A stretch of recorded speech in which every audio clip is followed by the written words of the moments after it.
Wakenya hamjambo.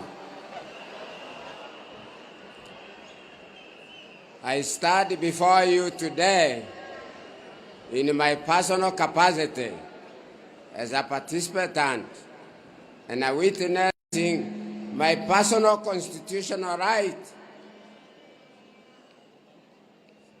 to political participation as a responsible and a free citizen.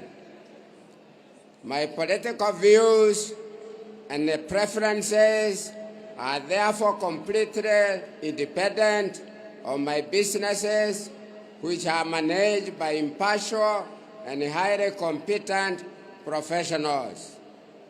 And so, I stand here as Dr. Macharia because I don't want politics to distort the true story of our country.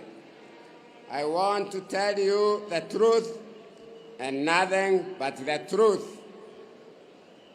The first truth is that I first knew Mzee Jaramogi Odinga personally. I worked closely with him, especially in later years of his life. Jaramogi was a true patriot.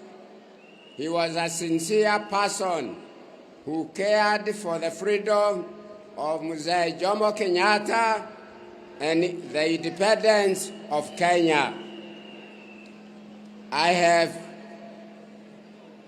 present some evidence of Jaramogi devotion to Mzee Jomo Kenyatta leadership. Here is the voice of Jaramogi, those who are playing video. Jomo Kenyatta is the father of the African nationalism and the African national movement in this country. But surely you're all rather more advanced than he is in your thinking about politics. Wouldn't he embarrass you if he was really let go now? We cannot in any sense be more advanced than our teacher and master, whom I think is much more advanced in political outlook in this country than we are. We are still just in the stages of learning politics from him.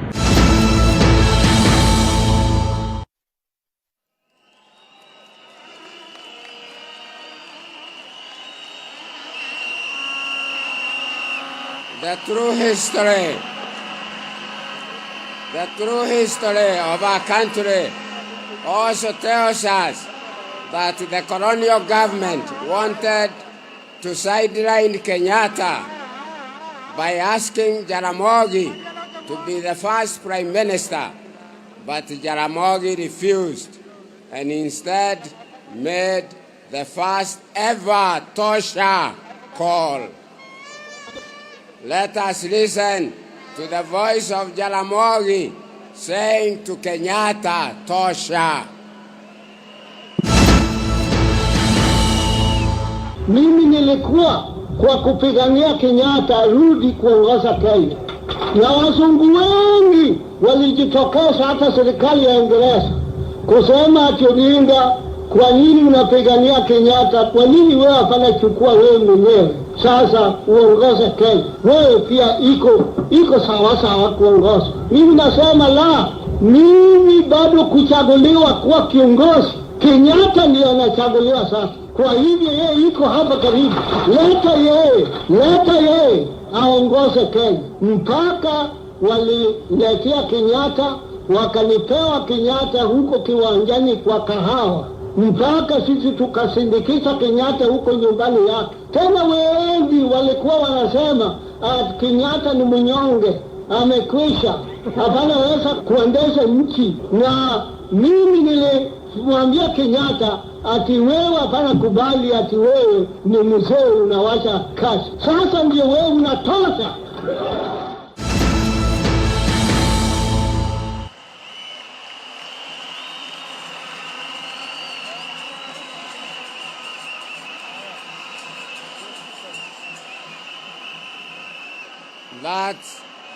That was the voice of Jaramogi, Odinga. I also know Raila Odinga, the son of Jaramogi Odinga. Raila has lived a life of selfless struggle for a better Kenya. Raila is a true son of his father. He has always championed greater causes than self. He fought for multipartyism and paid the price by spending 8 years in detention. He came out stronger to fight for more reforms, including a new constitution. And like his father, he also said Tosha in 2002 for the sake of our country. In 2018, he embraced handshake with President Uhuru Kenyatta, a handshake that itself transforming our politics and shaping our future today. I conclude in the hope that I have helped Kenyans to remember that Jaramogi said Tosha for Kenyatta in the 60s. Raila said Tosha for Mwai Kibaki in 2002. And the handshake with the President Uhuru in 2018 in itself is another Tosha for Raila to President Uhuru Kenyatta. So the other day, I was so happy to see President Uhuru saying some exciting words in Nakuru. Let's listen for a minute, for a second, our president carefully.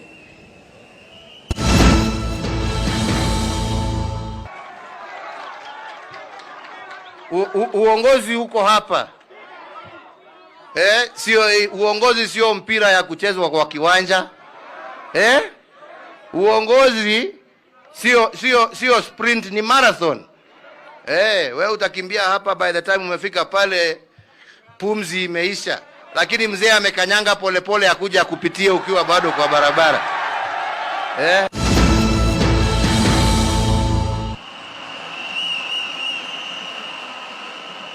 Asante, President Kenyatta. Now, fellow Kenyans, guided by our simple truth, may I request you to join me in categorically declaring Raila Tosha for president in 2022. Thank you all.